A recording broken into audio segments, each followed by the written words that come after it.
మన ముకుందాలో లాంగ్ హారాల పండుగ నవంబర్ 8 నుంచి 16 వరకు ఫ్లాట్ 9.99% VA తో వివరాలకు సంప్రదించండి.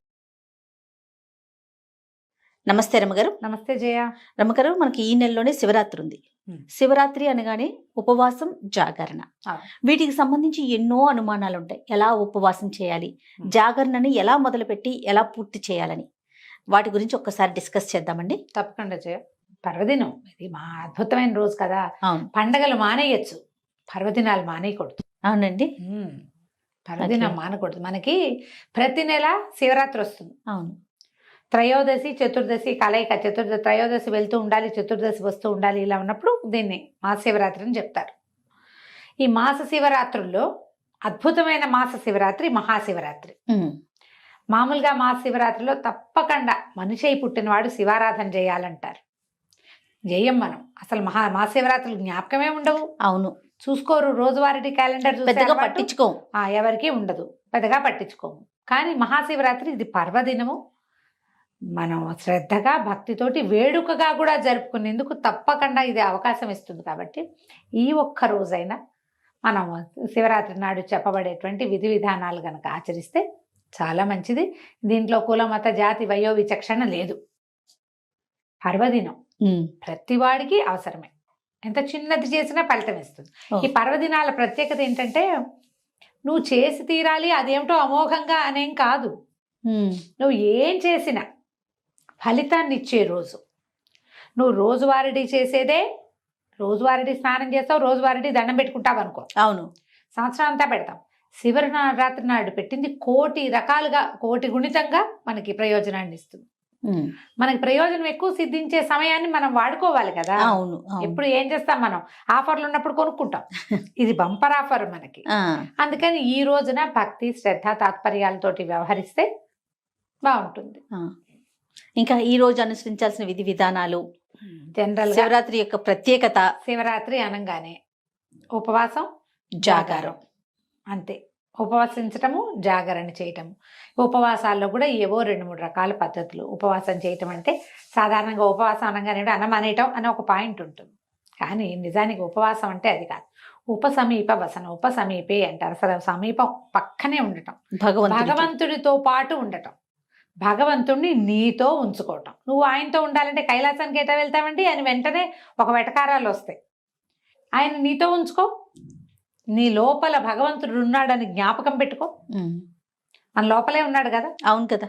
ఆ అంతర్జ్యోతిని మనం గుర్తించి, గ్రహించి, గమనింపుతోటి ఆయన్ని ప్రైజ్ చేస్తూ, ఆయనకి నచ్చే విధంగా ప్రవర్తిస్తూ ఉంటే బాగుంటుంది. అదే ఉపవాసం అంటే.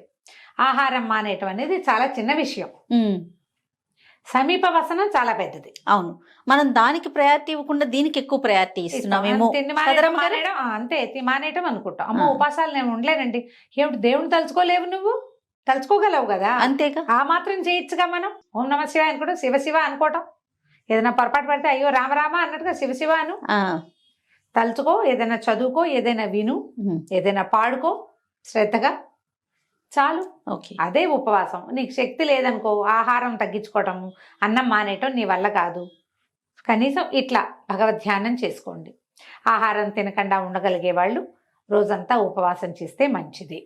ఒకటి, ఆహారం తినాలి, ఎంతో కొంత టాబ్లెట్లు వేసుకోవాలి, మాత్రలు వేసుకోవాలి, ఏవో ఉన్నాయి రకరకాలు.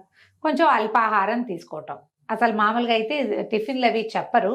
ఎక్కువగా చెప్పేది ఏంటంటే పళ్ళు, కందమూలాలు చెప్తారు. కందమూలాలు ఏం తింటాం మనం ఇప్పుడు? చిలకడ దుంప. మొన్న ఎవరు చెప్పారు బంగాళదుంప కూడా తినచ్చండి అని. తినచ్చు. పళ్ళు, కందమూలాలు తీసుకోవచ్చు, పాలు తాగొచ్చు. మజ్జిగ సాధారణంగా చెప్పరు. ఇవి తీసుకోండి. ఏదో మాత్రలు వేసుకోవాల్సిన వాళ్ళు అందరికీ ఇవాళ రేపు థైరో నార్మల్ వేసుకుంటారు, బీపీ టాబ్లెట్ వేసుకోవాలి, షుగర్ టాబ్లెట్ వేసుకోవాలి. డయాబెటీస్కి తప్పదు కదా మెయింటెనెన్స్కి. అలాంటప్పుడు ఏదైనా ఇలాంటిది ఒకటి తీసుకుని అది తీసుకోవటం. కొంచెం ఆహారం లేకుండా ఉండగలం కానీ ఏమిటో వీక్గా ఉంటుందండి అంటారు. వీక్గా ఉండేవాళ్ళు నీళ్ళల్లో కొంచెం తేనె వేసుకుని తీసుకోవచ్చు, కొబ్బరి నీళ్ళు తాగొచ్చు, ఏదైనా పళ్ళు గిళ్ళు తీసుకోవచ్చు. ఇవి తీసుకుంటూ రోజుని మనం చక్కగా ముందుకు తీసుకెళ్తాం. అక్కడి నుంచి జాగరణ. ఈ ఉపవాస నియమం కూడా అన్నం మానేటంటే దీనికి ఎట్లా అంటే ముందు రోజు రాత్రి కూడా తినకూడదు జయ. ఏకాదశి కూడా అంతే కదా. అవునవును, ముందు రోజు రాత్రి కూడా అన్నం తినకూడదు. ఏదో తద్భిన్నం ఏదో తింటారు, అల్పాహారం అది తీసుకోవటం. మా శివరాత్రి నాడు 2 పూటలు లేదు. మరుసటి రోజు ఉదయం భోజనం చేయొచ్చు. స్నానం చేసి పూజా విధానం చేసుకుని ఏదైనా దేవాలయానికి వెళ్ళదలుచుకుంటే వెళ్ళొచ్చి ఆహార స్వీకారం చేయొచ్చు. జాగరణకి ఇంకో నియమం ఉంది. జాగరణ, శివరాత్రి జాగారం అంటే ఇది వరకు చిన్నప్పుడు ఓ టికెట్ మీద 2 సినిమాలు అవి ఉంటుంటాయి. అవును, సినిమా చూడడము, టీవీ చూడడము, టీవీలో కూడా బోల్డ్ సినిమాలు వేస్తుంటారు. ఏమిటో అది కాదేమో అని అనిపిస్తుంది జయ. కానీ ఇంకోలా చేయండి అని ఏం చెప్తాము?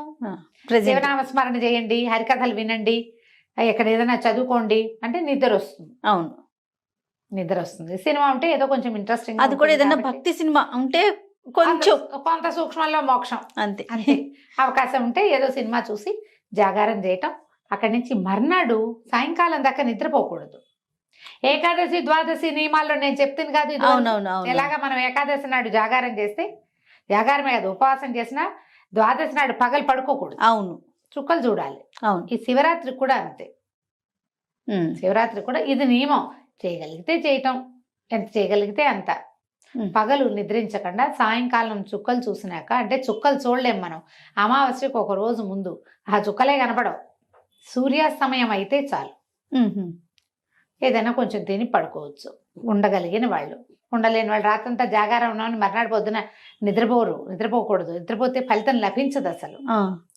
మనం ఆ జాగారం చేయలేము, ఏదో కొంతమంది చేస్తే లింగోద్భవ కాలం వరకు చేస్తే కనీసం అర్ధరాత్రి 12:30, 1 గంటకి దాకా మనం శివారాధన చేసుకుని ఎక్కడైనా దేవాలయంలో డబ్బులు కట్టాము, అక్కడేమో ఇది చేస్తారు, ఏకాదశి రుద్రాభిషేకం చేస్తారు, భస్మాభిషేకాలు చేస్తారు, అక్కడికి వెళ్ళి దర్శనం సేవ చేసుకున్నాం, ఇంటికి వచ్చి శివా నా వల్ల ఇంతే అవుతుందని దండం పెట్టుకుని నిద్రపోవచ్చు. అదే రోజు 12:30 తర్వాత. మీకు ఓపిక లేదు, ఉండలేరు, మర్నాడు ఆఫీసులు ఉన్నాయి, అవకాశం లేదు, శక్తి చాలదు, నేను మెలకుగా ఉంటే మర్నాడు బీపీ పెరిగిపోతుంది జయ నాకు. అవునండి, బీపీ పెరుగుతుంది, బీపీలో తేడా వచ్చేస్తుంది, తల తిరగటం మొదలు పెడుతుంది. సో అంతవరకు ఉండలేరు మీరు. నేను ఉండలేని వాళ్ళు ఇది మార్గం. ఉండగలిగే వాళ్ళు మీ అవకాశాలను బట్టి ఉండటం. ఇట్లా శివరాత్రి విధి విధానాలు ఇవి. ఆ రోజు పడుకోవచ్చారు అమ్మగారు? ఏ రోజు? శివరాత్రి రోజు. ఆ రోజు కూడా అసలు పడుకోకూడదు కదా? శివరాత్రి నాడు పడుకోంగా. అదే పగలు పడుకోకూడదు. పగలు లేదు, ఏ పర్వదినాల్లోనూ పగళ్ళు నిద్ర మంచిది కాదు. ఎట్లా చేయగలిగితే ఎట్లా. దీంతో పాటుగా ఈ రోజున పోట్లాటలు, యుద్ధాలు, గొడవలు, తగాదాల్లోకి దిగద్దు. ఇతరులని దూషించకండి. ఏదైనా ఒక ప్రోగ్రాం వస్తే అర్జెంట్ది నెక్స్ట్ డేకి వాయిదా వేయండి దాన్ని. పర్వదినాన ప్రతి వాడు, ప్రతి ప్రాణి శివమయమేనని గ్రహించండి. అందరూ మనలాగా పుట్టిన వాళ్ళే. ఏవో వేషాలు మార్పు. ప్రతి వాళ్ళలోనూ నాలో ఉన్నట్టే శివుడు ఉన్నాడు అని శివుణ్ణి గుర్తించే ప్రయత్నమే చేయాలి. అది చేస్తే చాలు. మళ్ళీ ఇది పర్వదినం కదా, ఉపవాసం చేయకపోతే, జాగారం చేయకపోతే కొంప మునిగిపోతుందని భయపడద్దు, బాధపడద్దు. వృద్ధులు, పెద్దవాళ్ళు, అంటే కొంచెం కాస్త ఏజ్డ్ వాళ్ళు, చిన్నపిల్లలు, గర్భవతులు, బాలింతలు, ఇలాంటి వాళ్ళు, ఏదైనా యాక్సిడెంట్లు అయ్యి కొంచెం మంచాన్ని ఉన్నవాళ్ళు, సమస్యల్లో ఉన్నవాళ్ళు, ఆరోగ్య సమస్యలు ఉన్నవాళ్ళు శివ అనుకోవటమే ఉపవాసము. ఇవాళ పరమశివుని యొక్క అద్భుతమైన దినం అని జ్ఞాపకం పెట్టుకుని ఈ పర్వదినాన్ని నామ సంకీర్తనతోటి పూర్తి చేసుకోండి. ఉపవాస జాగారాలు మీరు చేయకపోయినా పర్వాలేదు. ఎవరైనా కడుపుతో ఉన్న వాళ్ళు మేము చేసా అని ప్రశ్నలు తెగేస్తారు. అలాంటివి చెయ్యొద్దు. ఆహార స్వీకారం లేకపోతే ప్రెగ్నెన్సీలో చాలా ఇబ్బందులు అవుతాయి. బాలింతలు కూడా పాలుండవు పిల్లలకి. అందుకని అటువంటివి చేయబోకండి. శివుణ్ణి తలుచుకోండి. వీలైతే ఒక దేవాలయ దర్శనం చేసిరండి, అవకాశం ఉంటే. మళ్ళీ ప్రెగ్నెన్సీలో 7వ నెల వచ్చాక ఇంకా దేవాలయ దర్శనం కూడా లేదు. ఇంట్లో కూర్చునే దేవుణ్ణి తలుచుకోండి. అంతే. ఇట్లా మనం శివరాత్రిని ముందుకు తీసుకెళ్ళాలి. రైట్ అమ్మగారు. నమస్తే అండి. నమస్తే.